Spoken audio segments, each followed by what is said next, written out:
All right, here we are at another episode of Flipping Houses for Rookies.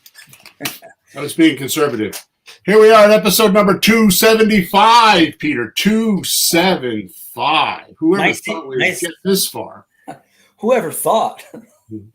Nice number. Yeah. Name of today's episode is called Zero Down Rookie Creative Real Estate Deals to Study. You know what I heard? What'd you hear? Nothing down. You know, some parts jump out of it. Nothing down. I bought that book, a book called that years ago, right? I heard Nothing Down. Robert Allen. That's me, because I got nothing. There you go. Go ahead.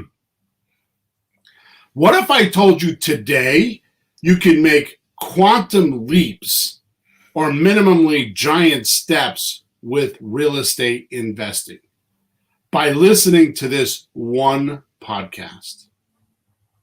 You would probably think I am like all the rest, hyping you, maybe exaggerating, and not telling you the whole truth, right? Mm-hmm. This is one of the biggest barriers in my life, getting others to understand the mindset that assumes success comes one small step at a time. And that's wrong, Peter. And unfortunately, a huge misconception, especially in real estate investing. And it is clearly reflected in the way most people function and go through finding sellers to close creative real estate deals with there was a period there. I was supposed to stop talking after with. Oh. So hey. Finding sellers and closing creative real estate deals with. More important, if you don't do what we talk about in this one and only novel podcast, quite frankly, you will work harder and harder and hold yourself against the success you so desire. This is what I call success erosion, which is really you working against you or your own beliefs and opinions instead of just doing what other accomplished folks have done to get on the top. Let's get into this so you can make moves rapidly on getting your checks in some freedom. Okay, sounds good. Yeah. So first of all, if you go into the description where you found this podcast, whether you're watching us or listening to us on a podcast platform, there is a link there that will give you step by step, Peter. Every little minute step for you thinker brains out there that can't just like go out there and get the concept and like do it and have confidence in yourself that it's going to work. Evidently, I am that person, and there's not a big crowd around me. Mm-hmm. Most think that fear is their problem, and I've just decided that fear is lack of education. It's lack of I don't know. And I'm afraid what might happen to me. Oh, boo-hoo, boo. You might get your feelings hurt or something might happen that you didn't expect. Hey, Bill, what if somebody says something and you don't know what to say? Oh, no. I don't know. I need a Kleenex. Bill, you know what I say to people when I don't know what to say? I tell them, I don't know what to say. Right. Anyways, if you go into the link, now that I've completely invalidated half the audience and they've like hung up on us and they won't listen to the rest of the podcast. No, you did not. You did not invalidate them. You invalidated the bad part of them, which is not really them. Okay. You invalidated the part that they don't want to have. We're going to get rid of that for you. So don't feel bad. We're getting rid of the thing you don't like. It'll be okay. Exactly. Okay, good. So just go into the description. There is a link there that will get you a 14-day email course where you could actually, every step is done. I've had dozens of people at this point do that email course, and they just explode on me when we talk about it. They're like, oh my God, that's so cool. I can't believe you got everything in there. Anyways, also, please like us or subscribe to us on whatever channel you're watching us. whether that's on Facebook or YouTube, because we do our live recording on Thursday mornings, 9:30 a.m. Eastern Standard Time. We're on Twitter too, but I don't understand Twitter, so I can't tell you where to go. Something about it's not exactly on Twitter. It's some other thing. I'm not sure what it is. Anyways, just shows my ignorance about social media. So we're also on Facebook and YouTube. If you have any questions while we're recording the show, I have a screen in front of me. You can type your questions in either YouTube, Facebook, or Twitter, and I can see them and comment on them and help you with those questions. So make sure if you have questions, you join us on one of those platforms. Okay? Mm-hmm. So Pete, today. Just call me Steve. Yeah. Today, I'm going to rattle some sort of a checklist. It's not anything formal or anything. It's just kind of like to get your head in some sort of a format of this isn't as hard as you think. Oh my goodness. The confusion you have is the most vital piece of real estate in your world. Most vital piece of real estate on planet Earth is what's out of control, and that's between your ears.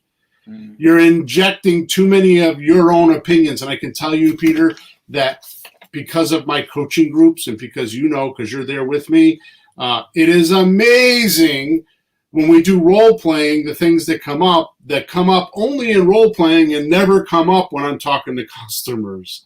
It's only in role playing. So. Yeah. So I've gotten to a point where I've written objections, stalls, and resistance just for the role playing because it has to handle the investor, not the seller, because the investor thinks they won't do that, but they never talk to a seller and they don't know. Yeah. But before I do that, I would like to make a comment. Okay. Sure. And this is the most important part of the podcast as far as I'm concerned, but most won't think that.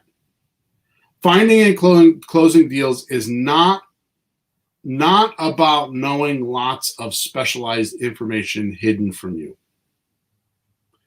The way we close deals around here is by developing and using habits. That's how you and I, and you probably don't know this because we never talked about this or you haven't thought about it. Not that you don't know it, but you haven't thought about it. It's our habits that closes deals. It's not the specialized information or my sentences or my 21 plus years of experience and hundreds of deals. It is not that. What those deals and those conversations have done is shown me which habits to use on every transaction. And if I just continually stay with those habits, then I make deals. And you're going to tell us what those habits are today? I wasn't planning on it, but I was going to work on it. Well, just maybe just for the listeners and me too. Like when you say habits, can you give just a short example? Yeah, I am going to get in that. But one of the habits is talking to a new seller every day. So like habitual activities, things you would do. Well, let me give you another example, not related to real estate, and we'll do the rest later. Yeah. So you want to lose weight. Mm-hmm. You don't lose weight. You change your habits. Mm. You stop eating sugar. You don't have that piece of pie at night. You don't have that glass of Coca-Cola. You stop. And here's the one that cracks me up the most, Peter. What? This is almost like laughable to me. Yeah.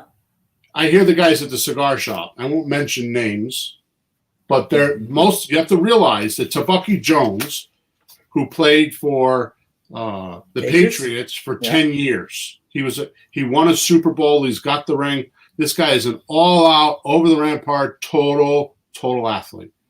Mm. Everything, basketball, golf, he just exceeds at it. So what that attracts is other sportsmen.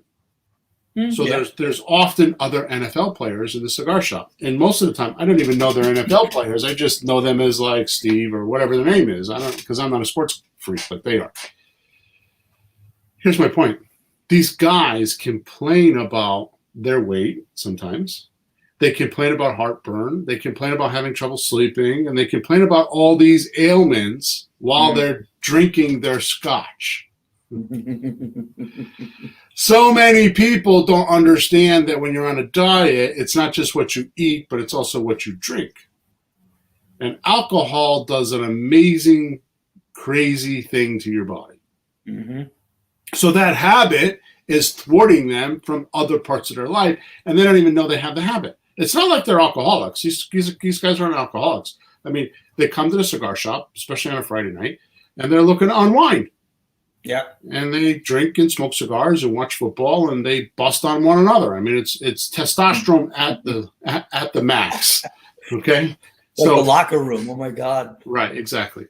So the way we lose deals around here, or the way we close deals around here, not lose them. I was going to say the way we lose deals is by breaking our habits. Yeah. Not doing the usual. See, here's what happens. You go to the doctor's office, they do the usual.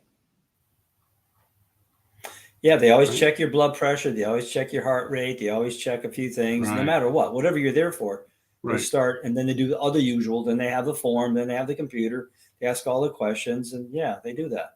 You go to the restaurant does the usual. You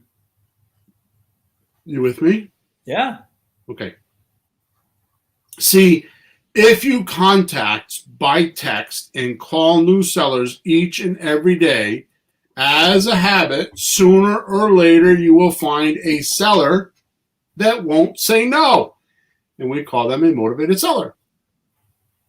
Mm-hmm. Right? That's true. So the only difference between me and you, Peter, or me and anybody listening right now is that I have certain habits that I use because they've proven healthy, right? Yeah. That well, let's get away from the habits. I have certain sentences that are habits of mine. See, so if you say to me, well, how can I trust you if you don't make payments? I have a certain habit that just kicks in. Well, here's what happened to me once, right? And I go off onto my rebuttal answer. That shifts their way of thinking, right? Especially if it's subject to, right? If it's a subject to deal, I tell them, well, look, here's the deal. Your name's on the mortgage, my name's on the deed. So if I don't make the payments, the first thing that's going to happen is the bank is going to start foreclosure proceedings. And as soon as that happens, they're going to do a title search. And on that title search, your name's going to be on the mortgage, my name's going to be on the deed. So guess what? The foreclosure and the legal documents that the legal beagles put together have both our names on it. And oh yeah, by the way, I probably have more property than you and I got deeper pockets, so I don't want to have that infect my portfolio. Yeah. That's a short version of it, but that's kind of how it goes. That is a habit. Okay. Yeah. So what I'm saying is the difference between you and me or those on the call is because I have developed these experiences.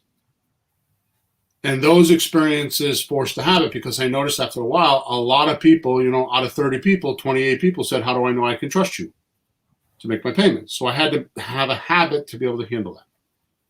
Right? Yeah. So it's funny. There's a thing that we worry about that they'll say. And then from your experience and, anybody who does this long enough, the actual experience, you find out what people actually do say. And those are the only things you really should have to, be ready for. The rest is like just what you think is going to happen.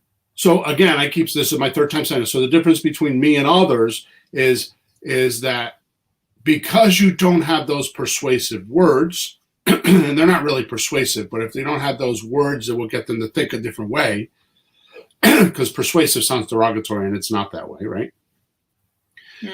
You might have to talk to more people than I do.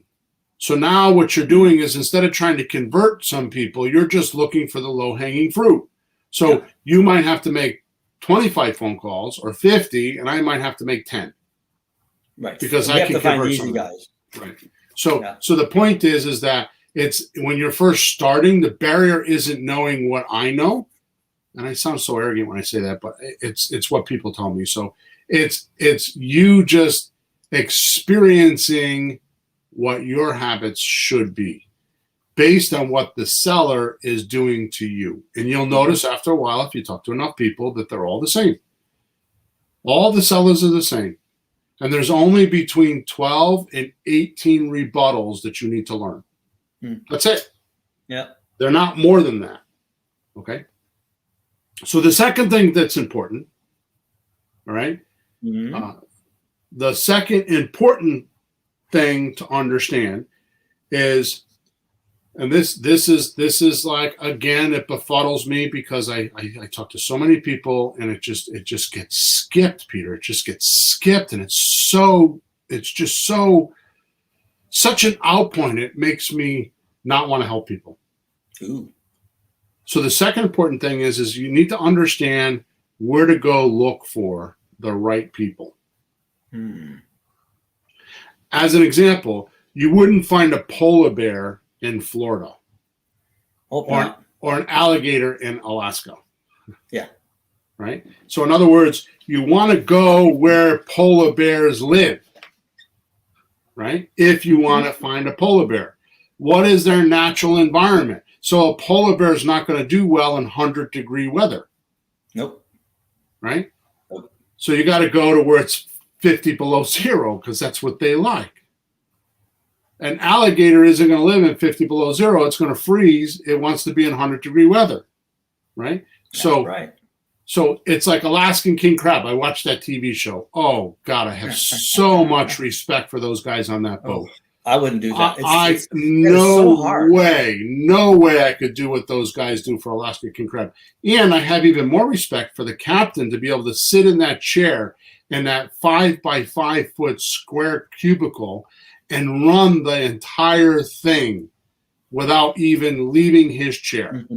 To me, that's extraordinary management because he's not arm's length. In other words, he doesn't have to be arm's length to actually see it, feel it, and touch it to make a decision.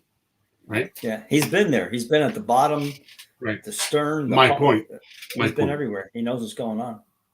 So here's my point.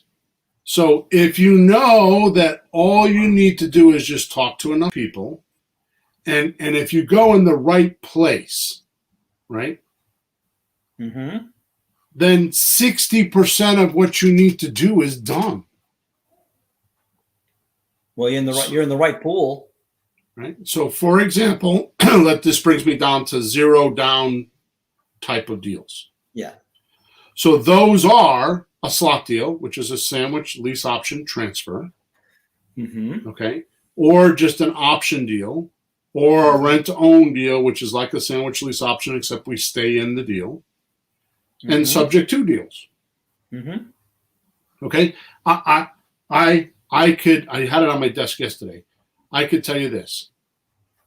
Yesterday, and you know this because I talked about it for a week, about you actually signed the documents because you were the trustee. Yeah, okay. I was there. I had a check for $45,000 in my possession. Mm-hmm. Okay, so I had to pay the seller $9,000 of that, so $36,000 was mine. And I already made $18,000 with my rent to own buyer that would paid me $10,000 when they moved in, and $290 a month positive cash flow. Yep. So $36,000 plus $18,000.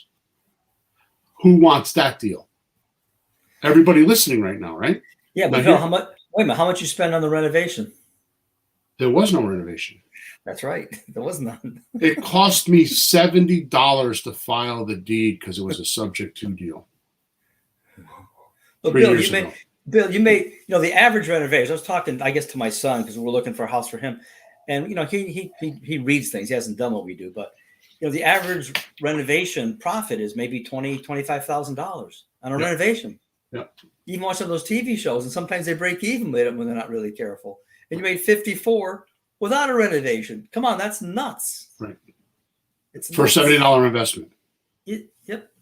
Okay, last week I was talking about, and this is the deal of my lifetime, right? Yeah. I invested $200 in a couple multifamily houses, and I made like $375,000. It took me 3 years to do it, but I made the money.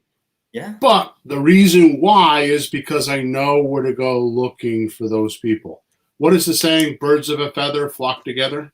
Yeah. Right. Yeah. So that's what my point is. So first of all, if you don't know what a slot deal, or if you don't know what an option deal is, or a rent to own, or subject to, if you go to flippinghousesforrookies.com, you scroll all the way down to the bottom of the page. There's a girl there, a blonde girl there, fanning money. Just put your contact information into the left of there. There's a few boxes there for your name and phone number and all that stuff. I don't know if it has phone number, but your name and email address. And I will let you into a private coaching portal where I have videos for all this and explains every bit of this in detail. If you spend a Saturday afternoon in there, you could learn it all, because they're like 15-minute videos, 20-minute videos, and I explain each one of these concepts. Yeah, and your eyes will pop. Some of the stuff you've never heard of, your eyes will pop. So for simplicity, let's stick to the rent-to-own concept. Mm-hmm. Okay. I think everyone listening right now has at one point or another rented a place to live for themselves, right? Mm-hmm. So you're 95% of the way there. You know everything you need to know about doing a zero down deal.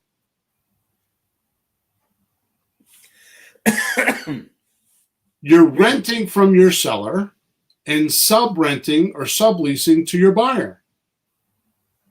Now the first objection I get, Pete, I'm going to go off on a tangent for a second.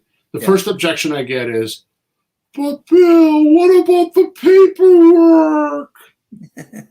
What paperwork? Your landlord is going to draft a lease that you're going to sign. What paperwork do you need to do? He's going to give it to you.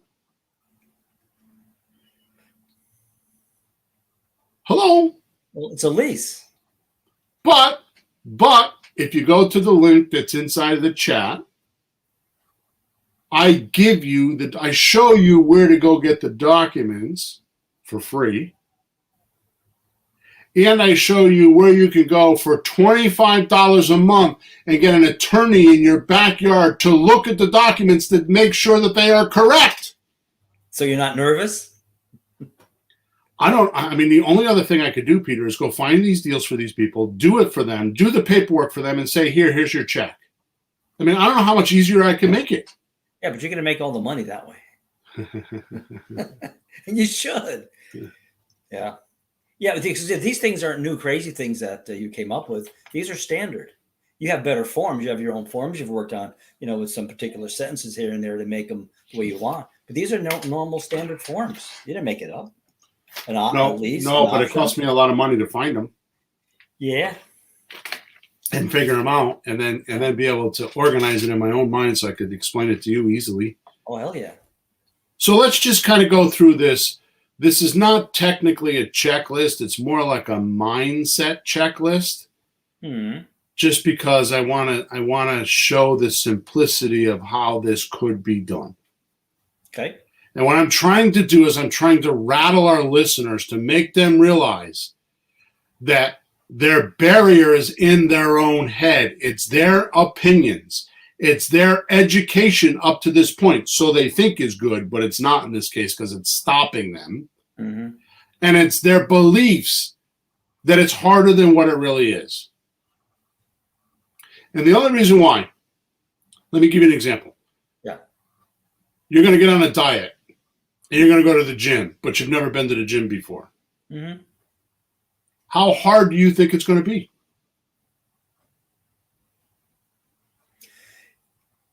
Well, I did that recently. I'm not a gym person. I just do things around the house. I do my own exercise. I do yard work. I do things. But I was away for a while and I wanted to move. So I found a treadmill. But I'm not a gym guy. So walking in was like, gee, which machine? Gee, what does that do? So it's a little awkward. But you just go. You just do it. And you find your way. But you have to open the door. John Ramirez says, hard, exclamation point. Yeah. Right? So until you've been there and you do one rep and then another rep, and you do it on a gradient scale, you don't know. And by the way, what's the success of the gym? It's not that you went just once and worked really hard. It's the habit of going 2-3 times a week, 5 times a week. Like I haven't been doing it because of my COVID illness, but I'm going to start going. I'm just starting to think about going back because I'm starting to feel better enough to do it. But I exercise for 10 or 15 minutes a day. I don't exercise. I get on my total gym and I move. I'm not looking to build muscle. I'm not looking to be like some stud or something like that. I'm far from that. I'm closer to the Frankenstein theme than anything else, okay? Okay, and I know that, and I'm cool with that. I wasn't put on this planet to look pretty, okay? So my point is that my repetition, my habit of doing that every day is my success. Yeah. Okay, so let's go over this list. It's a mindset list. If you want the actual checklist, then go to inside this, the description of where you found this, and click on that link. Okay. So number one, you go to where these sellers are, and that's where they place their ads. You go to them. I mean, so like for example, right? If you're looking to do a rent to own, and you're looking to rent from someone, would you go on Zillow house for sale? No, that's for sale, not for rent. I mean, maybe, but that's not close. It's for sale. Now, I can do that. We talk to for sale by owners, and I could do that because I'll convert them from, why would you want to take $200,000 with your property when you can take monthly payments and make another 30 grand off the property? Yep. I can do that because I didn't know any different when I was doing it. It took me 20 years to figure out, why the hell was I doing that for? And it was teaching people like you and my daughter and Sean, and now I have this guy, Will, I'm training as an acquisition manager, and David, and all these people that I like train. It took me having to explain it to them and you to figure out that's pretty stupid. Why do we do that? Bill, I actually remember the day you were trying to advertise a house, house for sale, the lease option, rent to own system. And instead of putting it in the for sale, you went to the rental area. Yep. Right? In Zillow. Yeah, rental area. Yeah, I'm going through the same thing with Sean right now because he's telling me the house that we're trying to advertise is in the for sale section of Zillow. And he's like, I got to get the realtor to take down because we had it listed and the realtor's got to take it down. I'm like, just go in the for rent section. He's like, no, you can't do that. And I'm like, I've done it before. They're two different platforms. Right.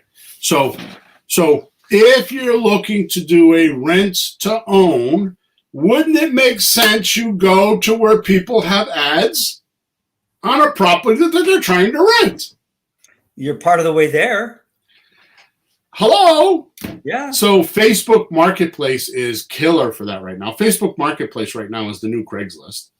Or you can go on Craigslist, or you can go on Zillow in the rental section, not the for sale by owner section. And then there's a whole bunch of other ones that you can go on to. There's for rent sections. I think there's rent.com. There's a whole bunch of them that I don't even go on because honestly, if you go into Facebook in the marketplace, there's enough there. And if there's not, go on Zillow and you'll find the rest. Okay? Yep. Once you find these people, you either on Facebook send them a messenger. If on Zillow they have a phone number, you send them a text that pretty much says, would you be willing to rent your house for a year or two, then sell it to me? Now that has a couple different versions to it because I also say, would you be willing to rent your house for a year or two without the landlord obligations and then sell it to me? Or I've used, would you be willing to rent the house for a year or two and then sell it to me? That wouldn't work for you, would it? The point is all that does is it provokes the seller or the person trying to rent it because here's what happens. And I just wrote up the most important document of my life, and that's the closing call write-up, which has been out now for a couple weeks, and I have it in my coaching group. Which, by the way, the coaching group is different. The Apprenticeship Program now is where we have a group of guys or a group of people. It's not just guys, and we're all in my account, in my REI Replay account, trying to buy houses. So each week there's a texter. Each week there's an opening caller, a closing caller, a deal meeting person. So even though you're doing my deals, you're practicing with my clients. You're doing live deals. You're actually doing it, and I'm watching you because, they're my deals. Yeah. And then you run a parallel circuit of this finding deals yourself. So as you're learning with me in my system, you're also looking for your own deals, and you do what you do with me in your own deals, and you get deals. And the success, it's only been around for like a month. The success is incredible. And for me to do that, I wrote up this closing call. I wrote up a texter script, what the texter's supposed to do. I wrote up what an opening call script, so the opening call knows what to do.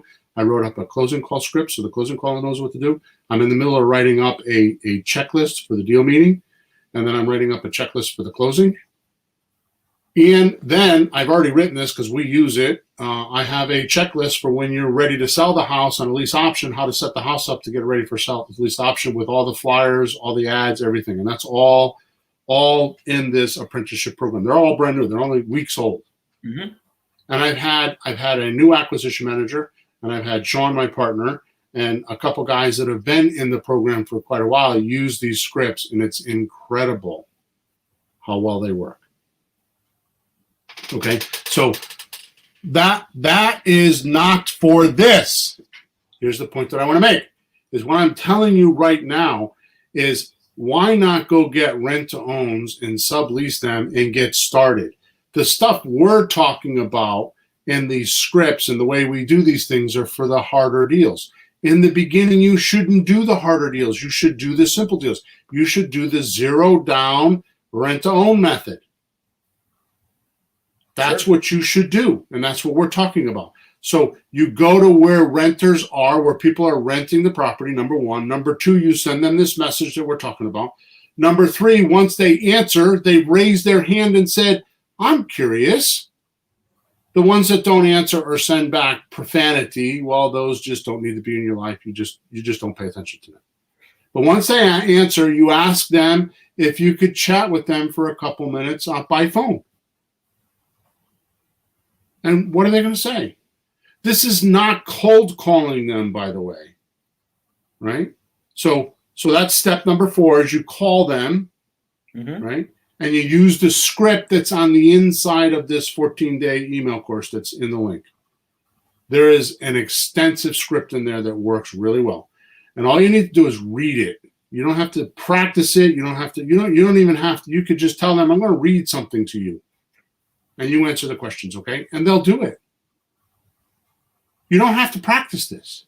You don't have to have a Harvard education or a Yale education to do this. I'm telling you, you could do this within the next 2 weeks. You could do this tomorrow if you're really like I am and just jump right in and be ballsy about it. You're only talking to people. What are they going to do to you? Sticks and stones will break my bones? I mean, come on. There's a little button on the phone. There's a little names, button. Yeah, names will never hurt me, right? Yeah, just push the button and hang up on them. Right? Yeah. If you're afraid to talk to people, if you're that much of an introvert, either hire somebody else or go find another job. This is not the place for you. Seriously, yeah. No, it's not. Right? No, all you have to do is you could tell them, I have a list of questions. Can I ask you? I have a list of questions to get some information. Can I ask these questions? And they know you're asking questions and they're written down. So if you fumble around reading them, they know you're reading them. Why not?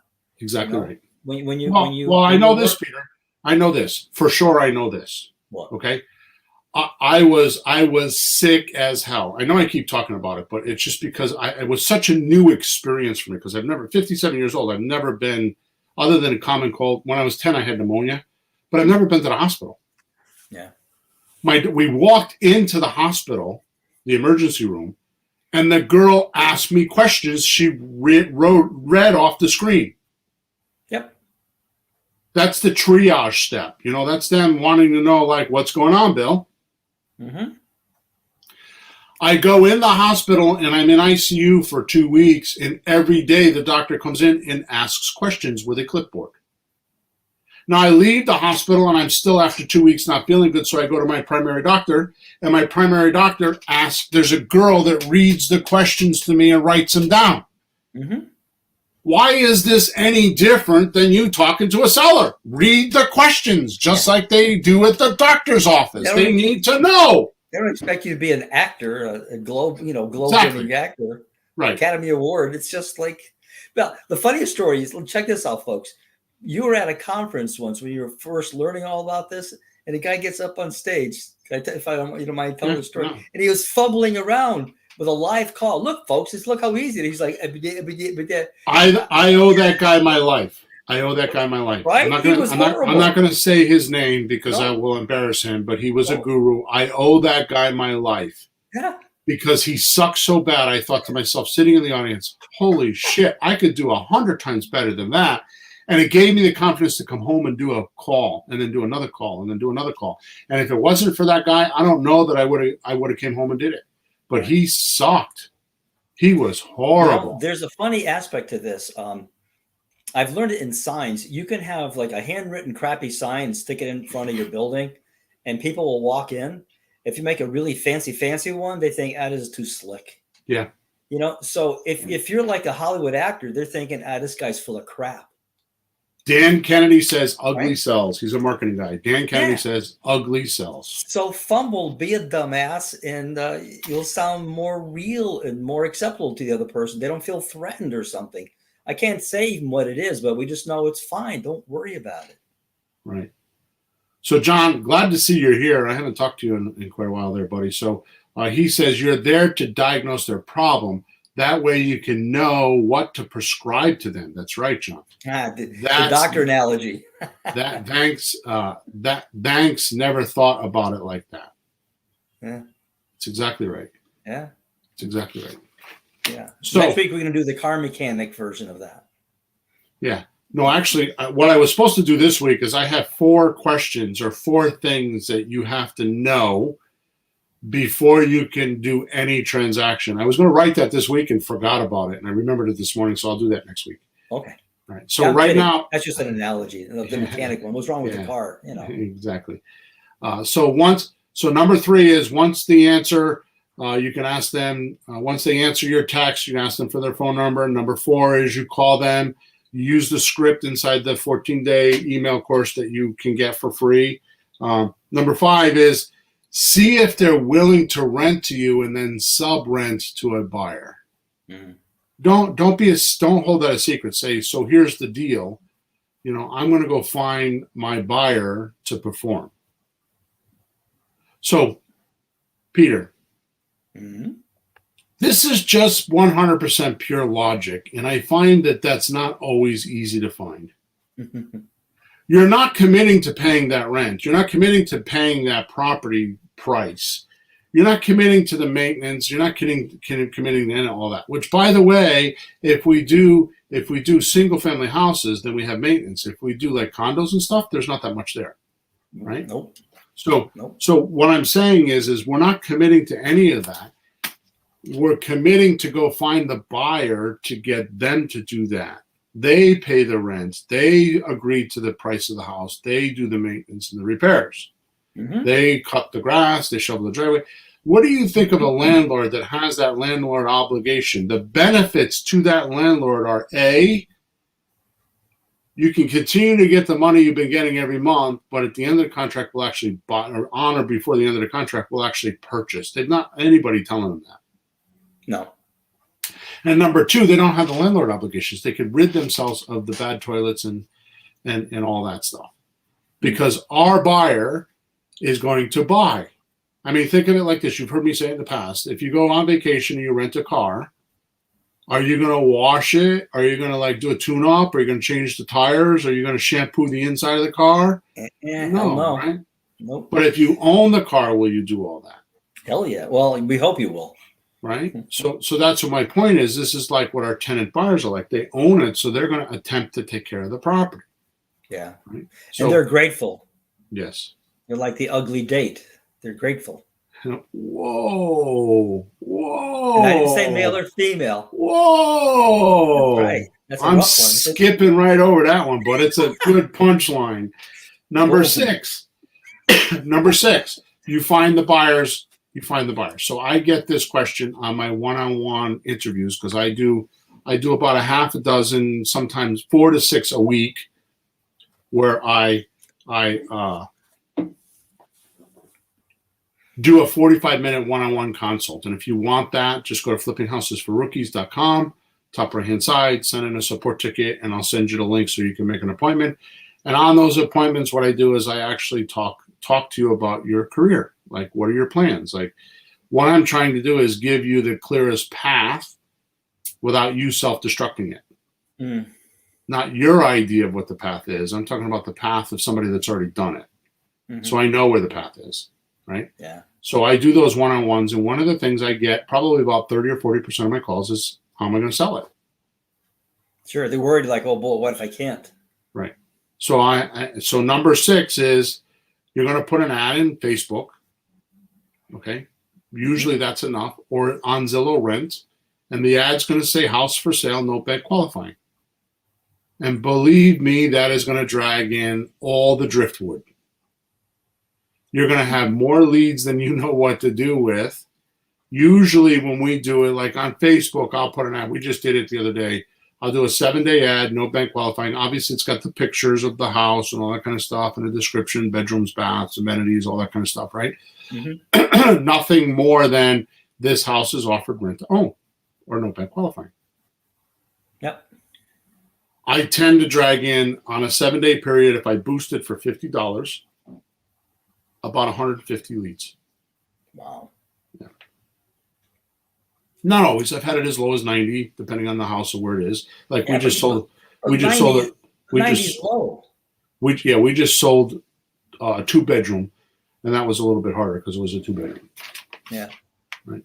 It's not like 3 people show up, like right. Dozens and dozens. I've done it a couple times myself. I've done the other kind of deals, but the phone rings or they respond. Yep. That's not the problem. Yep. And then, just in case it didn't, if you had a 1-bedroom, just a 500 square foot house that nobody wants, what's your commitment to the seller? Nothing. Exactly. What happens when a realtor doesn't sell it? They say, sorry, goodbye. There's no commitment. There's no commitment. You're going to tell the landlord, in most cases, keep advertising it, and when you find a tenant, just let me know and I'll stop marketing it. There's no commitment. Mm-hmm. Besides the fact, how are we much different than what the realtor would do for them if the realtor wanted to rent it? I have many realtor friends that rent apartments. So how are we any different than them? Give us a chance to go find someone. Mm-hmm. If we find them, we'll bring them to the table. If you find someone first, then just tell us and we'll stop marketing it. Right? That's right. And if you do, like I say, you can get 2 or 3 or 4 of these in the pipeline, and if you lose one, you won't be crying. Mm-hmm. Right? Yeah, I saw 2 of yours yesterday. I went to 2 of yours yesterday that you're setting up. Yeah. You just sold one, and in the process of 2 others. And I don't even see the other ones you're doing, because I know you have other ones. Yep. All right, so now number 7, what you're going to do is you're going to marry your buyer and your seller together. And where you're going to make your money is on the option. So if you're going to pay $150 for the house, or promise to pay your seller $150, you're going to go out and advertise it as $155. And they're going to give you $5,000 for down payment or option consideration deposit. In other words, they're going to pay you $5,000 to have the rights, exclusive rights, to buy that property. Mm-hmm. And this is common real estate. This has been around since the Roman times. This has been around since way before the realtors. They have no idea. They say we're alternative. Ha! They're alternative. No, they've only been organized since 1949. Right. And people have been doing this. I mean, I ran into my car mechanic. He's an older man now. Him and his brother, they got the shop and bring my car. But he was a broker, and he still is, but he doesn't do much. But say, oh, yeah, we used to do that all the time. Used to, what was that, 1950, 1980? I mean, it's been around. Exactly. So if you use good lease options like I was talking about, you can assign the repairs and the maintenance to your to your buyer from your seller. Now, imagine this, Pete. Imagine this to our listeners. Actually, not to you. Imagine this, Mr. or Mrs. Listener. You want to do real estate. You've been thinking about getting a real estate license and becoming a real estate agent. But that's a lot of work. It costs, I don't know if you know this or not, but I know for sure in Connecticut, it's in most places, it's between $2,000 and $4,000 to get your real estate license. By the time you take the class to take the test, then you pay to take the test, and then you sign up for the MLS, and you get this and you get that, and all the things that you need, it's between $2,000 and $4,000. And nowadays they keep stretching it because now they have continuing education, which they didn't have that before. But nowadays it takes about 6 months to do all that. And then you go work for somebody else. And if it's a 6% commission, if you're selling the property, then you and the buyer's agent split the commission. So that's 3% on one side, 3% on the other side. Mm-hmm. And then you split it with your agent. So you get with the broker. Yeah, with the broker. So buyer broker and seller broker split the 6%, and it's 3% each side. The broker gets so that's 3% for each side. The broker gets 1.5%, and you get 1.5%. 1.5. So you're getting 1.5% of the sale, and you have to do all the work. Mm-hmm. This is the reason why I say realtors are only meant to find the buyers. They're not consultants. Right? Mm. So that means on a $100,000 house, what's 1.5%? 1,500. Right. So on a $200,000 house, it's $3,000. Your end. Right. Right. That's a lot of work for $3,000. It takes you 2 months to do a closing, so it's $1,500 a month. Mm-hmm. Right? Now, if you want to do that, that's fine. But what I'm telling you today is you can do all that same stuff and not need your realtor license, because we're using an option. And an option means that you bought the rights. You're an equity share of the property. You're a part owner of the property. A very minute owner, but you're a part owner of the property. And the law says that you don't need to have a license and you can make these commissions. Mm-hmm. Now you can make $3,000, $4,000, $5,000 and not go to all the schooling and do all the preparation work and have a license and all that stuff. Yeah. And work for somebody else if you don't want to. Right. Trying to get out of the rat race and you're going back into another rat race. Right. And it's a lot of work. Now let's go over how too many will turn this checklist into an entire lifetime instead of doing it in a few weeks. Because they think they have all these ideas that are smarter than mine. Or they studied somebody else and they said blah, blah, blah. Or they watched a free YouTube video and the guy said this. And they're mixing all the information together. This to me is like, imagine you're 10 years old, right? Imagine this, you're 10 years old. Yeah. And you're telling your father how to drive his car.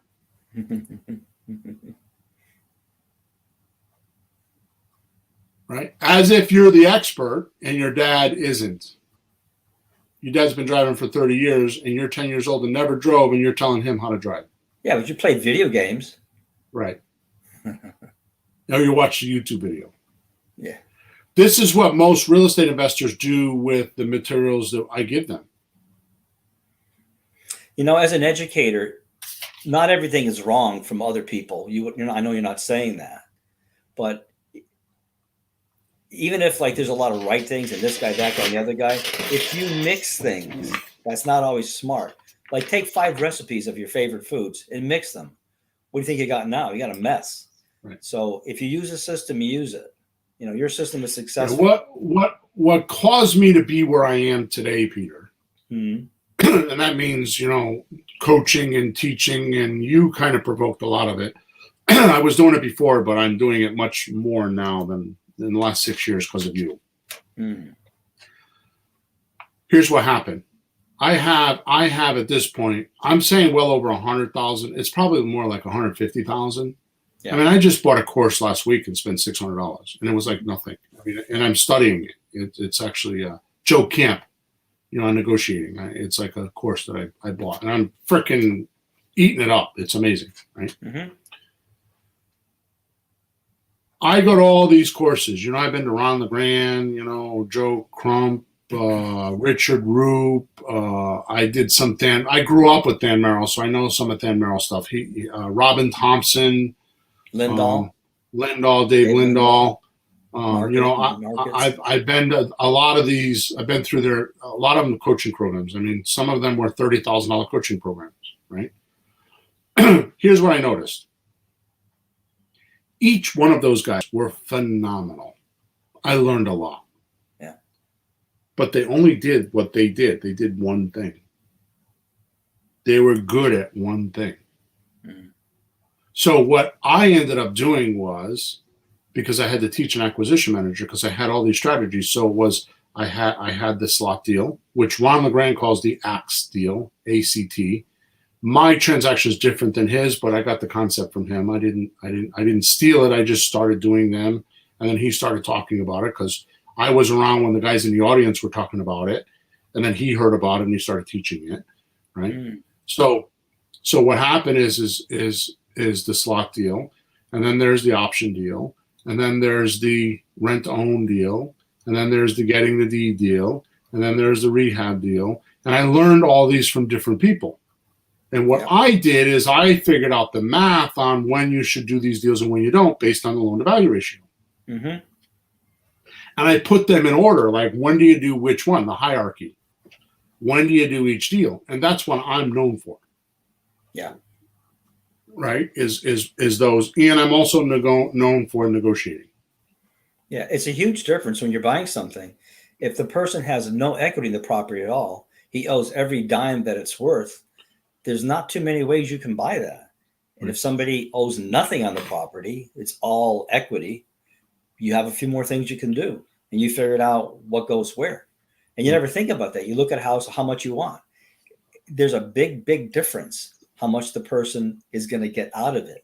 Right. He's got no equity. He has all. I was doing a meetup because I do a free meetup the third Wednesday of the month. That is outrageous. I mean, I get a lot of people introduced to real estate there.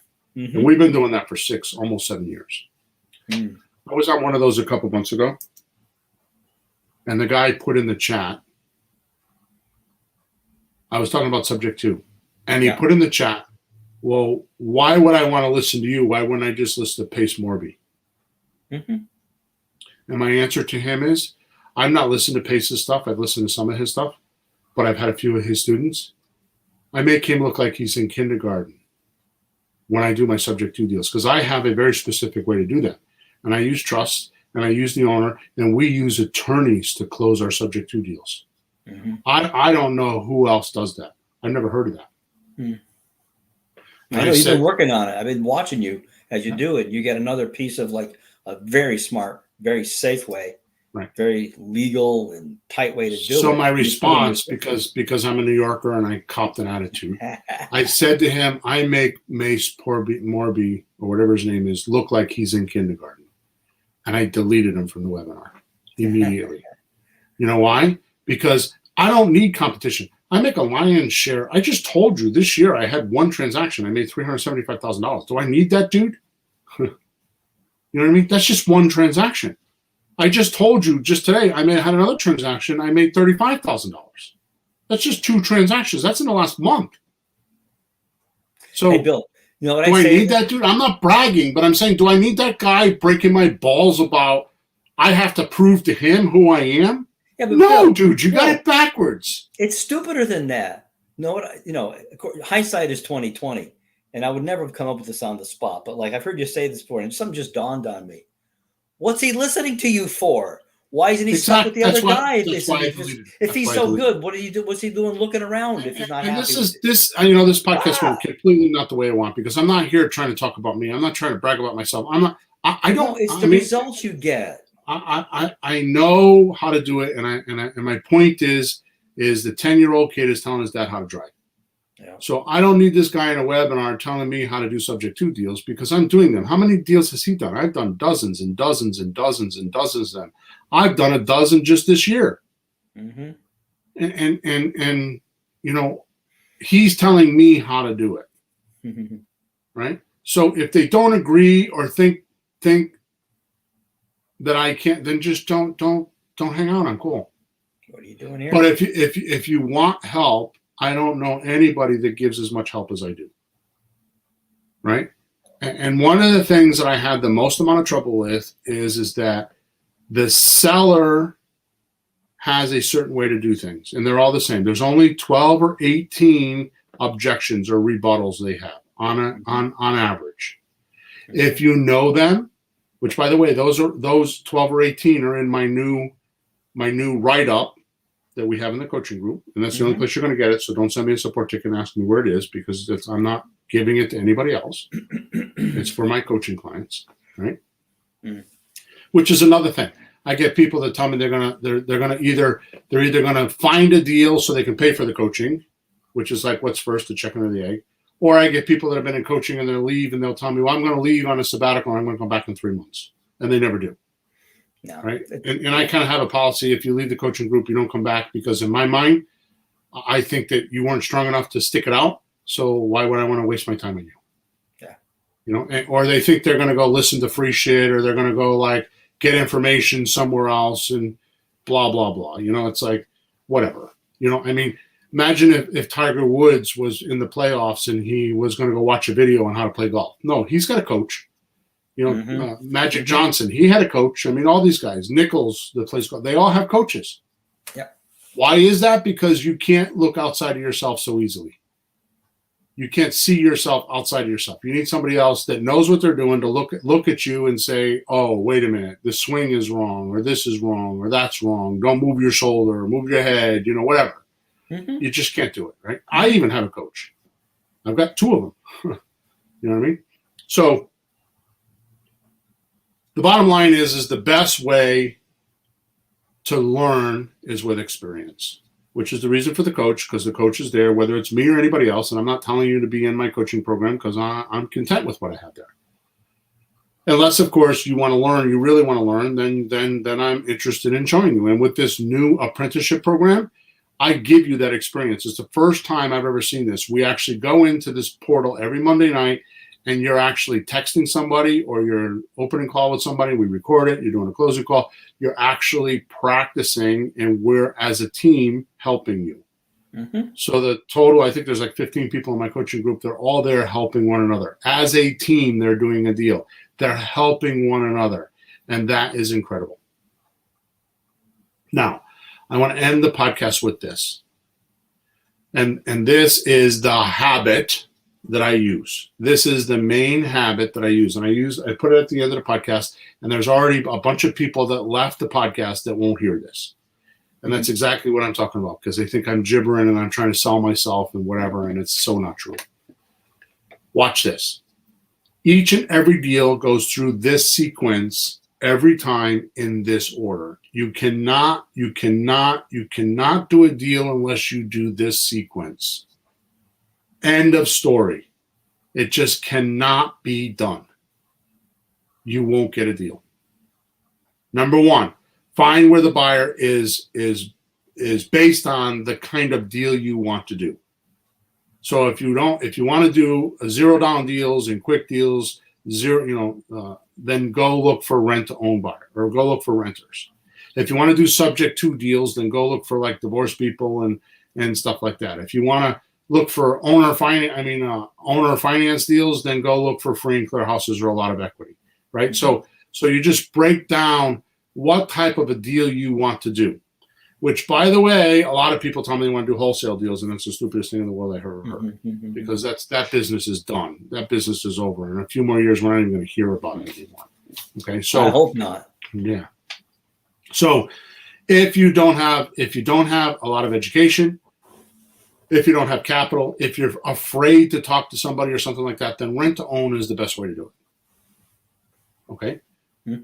Number 2, so you go find where your buyer is grazing. Find so you have a farm, and they have these big fields, and there's 8 or 10 cows. You notice they're all together in a herd grazing in one part of the field. They're not all over the field. They're in one spot. Go find them. Right? Then once you find them, you want to contact that seller. We usually do that by text to warm them up. Now you need to get them from text, which is number 3, onto an opening call. Now here's the amazing thing. If you don't like doing cold calling, like who does? Like nobody likes that. Then you warm them up on text, you get a conversation going, and then by that time you already have some content, or you have something to talk about. You get on the phone with them, and it's not a cold call. Yeah. Right? You've already started the conversation. Yeah, but that time they might want to sell the property, and you're helping them. You're not annoying them. Right. So on the opening call, you're going to find out one of 2 things. Are they willing to take monthly payments until you can pay them off? And are they willing to talk about it? You don't try to close them on the opening call. You just want to know, are you willing to see how it works? Or are you willing to talk about taking some sort of a discount? You don't try to negotiate on the opening call. That's tough because you'll blow it. And that's where most of my coaching clients go wrong, is they do too much. They do too much with texting. They do too much with the opening call, and it's a sequence. You know, just like you had to wear diapers before you were potty trained. It's just a sequence. It's just a natural. That's how it goes. If you try to break the sequence, it doesn't work. That's right. You know, it's like eating food when you're not hungry. You know, it's like going out and spending $400 for a steak dinner and then going to a picnic afterwards. You know, like, why would you do that? I mean, other than visit your friends, but you're not going to eat while you're at the picnic. You know what I mean? Mm-hmm. So that's step number 3 is the opening call. Step number 4 is now you do the closing call.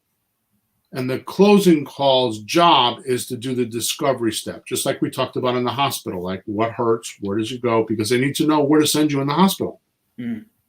Right? They don't know. There's so many divisions of the hospital. Where do they send you? They send you to ICU. You know, do they send you to the heart attack unit? Do they send you to the back operation unit? You know what I mean? Do they send you, you know, where do they send you? Right? That's so right. You need to figure out, you need to do the discovery stage.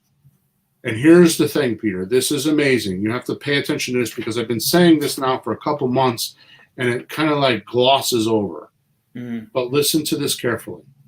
The seller has an irritation. That irritation has caused some emotion.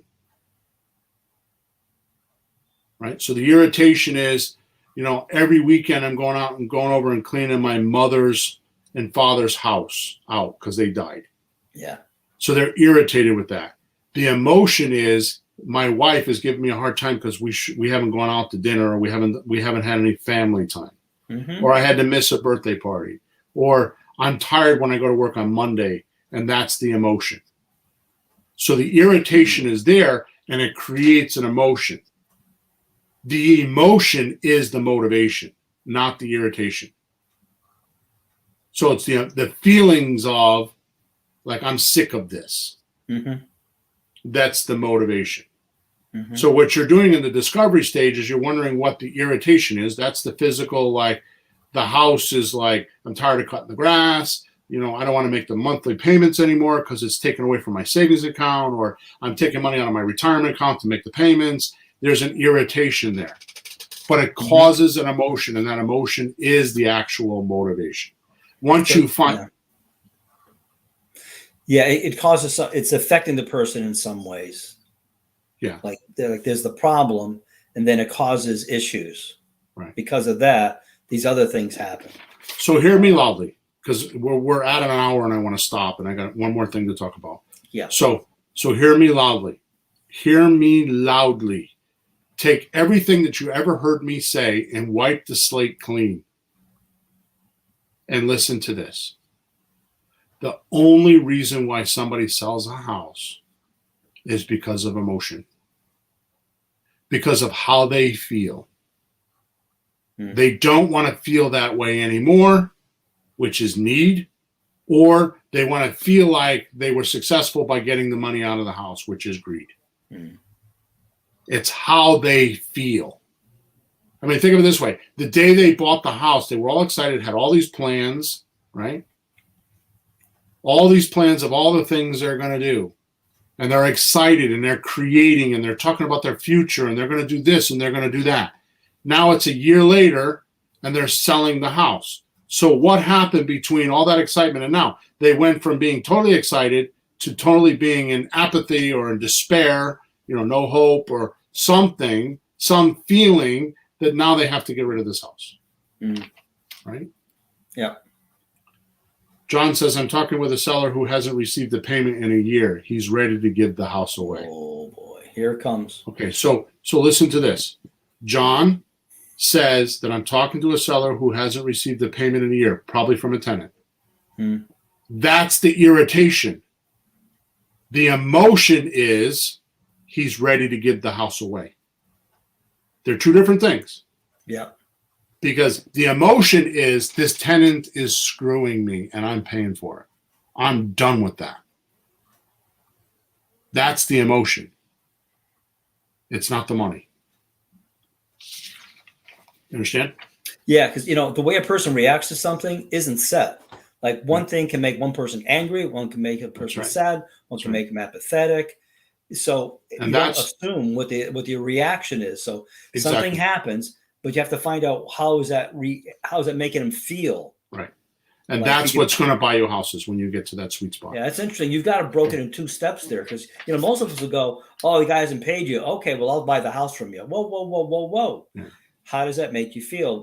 How's that affecting you? Somebody like me, I mean, I've got a couple tenants that aren't paying me right now, and you know what I do when they give me a hard time? It's like, I have more money than you. You want to fight, really?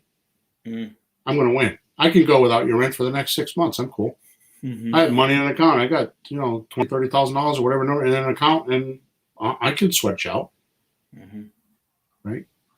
Okay, so step number 4 is the closing call. The first step is the discovery stage, finding out what their irritant and their motivation is. And the second part of it is where you reveal the proposal. Well, I could do this. Or I might be able to do that. What do you think? That is the offer. It's a proposal. You can't get married until you propose. It's a sequence. I can't propose until we've dated for a while and we know that we're on the same page. Well, she likes horses and I like guns. Maybe that doesn't work. You know what I mean? You have to see if there's a common reality there, right? So you have to do your discovery stage before you could do the proposal, and then the proposal brings you into the marriage. Yep. There has to be affinity there. There has to be some reality there. You have to have communicated with one another. So you mix them all together and you can build some a liking for one another, right? Yeah. Yeah. Once you do that, now, once you've put the offer together and they're willing to do that, your proposal, and they say yes to one of your proposals, now what you're going to do is you're going to go into the deal meeting. Now, here's where most investors make a mistake. The deal meeting, the first thing you do in the deal meeting, once they're willing to do your transaction, a terms deal, or get a discount. Once you get that in step 4 in the closing call, the first thing you're going to want to do now, because you've already qualified the seller, now you have to qualify the property, which means you need to go check out the house and make sure it fits into your program. Make sure they weren't lying to you. Make sure it's not overpriced. Make sure it doesn't need repairs. Make sure. Then once you do that, then you draft the paperwork, which is the second step of the deal meeting. Now, here's what happens. You text somebody with step 1. So step 1 is finding the list to call from. Step 2 is texting. Step 3 is the opening call. Step 4 is the closing call. Step 5 is the deal meeting. Here's what happens. And this happens so many people. This is an untrained person. They text somebody and they say, yeah, I'm interested in taking payments, and doesn't even know what it means. The first thing the untrained student will do is start talking about the house. How much you asking for the house? How many bedrooms? How many bathrooms? And they'll disqualify the lead based on the house information. Well, I got news for you. The house is not coming to the closing to sign the documents. The owner is. So you need to qualify the owner, which is what you're going to do in the opening call, what you're going to do in the closing call. You need to qualify them to make sure that you and the seller are on the same page before you look at the house. And I'll never forget, I was doing a podcast with Jessie, my daughter, while you were away. And she talked about it for a week. She's like, Dad, I never knew that. I go on Facebook Marketplace. I don't look at the houses. I just click on them and I send a message. Would you be willing to rent for a year or 2 and then sell it to me? Yeah. I don't even look at the house. I don't care about the house. I'm not at that step. I'm at the contact step. Once I go through the part where I have the willingness that they will do a terms deal, that's where I put my attention. And I learned this early in my career because I went around for a whole year looking at houses, talking to realtors, making offers. I even had at one point they wanted a proof of funds. I said to them, I'm going to do one better than that. I wrote a check for $68,000 or $66,000. Told them, when the check clears, we'll do a closing. And 2 hours later, the bank called back and said, we don't do that. Unbelievable. You gave them money and they didn't want it. Unbelievable. I remember you telling me that. Unbelievable. So here's my point. that I started the podcast, and here's how I'm going to end, 9 minutes late. These are my habits. This is the habit I do every day. So I look at every new seller I have in my pipeline, and I ask myself, where are they in this 5 steps? Are they in the texting? Are they in the opening call? Are they in the closing call? Are they in the deal meeting? Which step? Because the opening call is, are they willing to take payments? So we pay them off. And the second part of that is, okay, so if you want all cash, we'd be willing to talk about a discount. Then the closing call is discover what their irritation or pain is. And then find out if they're really motivated by that. Because I asked them. So you're saying that if you get rid of the payments on this house, then you'll sell it. Oh, no, I didn't say that. I got the wrong one. Yeah, okay. I've seen you check it. You think you got it, but you double check and they go, no. And so you keep asking. Yeah. And then I go into the due diligence on the property. But the property due diligence is always last. It's after everything else, and a lot of novice real estate people make that mistake. Yeah, the house is not for sale just because it's there. You have to clear it through the seller, so you have to get through that hurdle. Why waste your time on the house? Right. So there's get the seller, then worry about the house. You can waste your time with looking at houses, and seller goes no. Then look at another house, waste your time on that. Seller says no. Why'd you waste your time looking at the house? It's not for sale. Exactly. Not your way. So each of these steps could be a few minutes, or I've seen coaching clients take months to do these things. My job is to go through this sequence as quick as possible so I can find out where to put my time. Yeah. And these are the habits that I talk about, is going through this list of things. Okay. Now it's time to get out of here. Remember, there's a link inside the chat. You can get all the checklist. I have in-house checklist. I have scripts, everything in there. I show you where to get the paperwork. Everything's there. Just go in there and click on that link. If you have any questions, go to flippinghousesforrookies.com/support, and I will answer them. Also, if you get on when you get on my email list by just subscribing to any one of these things, I send a daily email, and I do a lot of good stuff in there too. Okay. So Pete, we're going to bug out of here because it's an hour and 11 minutes, actually an hour and 12 minutes, which is 12 minutes to, actually it's supposed to be 45 minutes. So we're a half hour over, but point is, I think we covered a lot of good stuff. And next week we'll have some more cool stuff. I'm going to talk about the four questions, or the 4 things you need to know before anybody will do a deal. Cool. Okay. So have a good week. Over and out. Thanks for being with us. So long.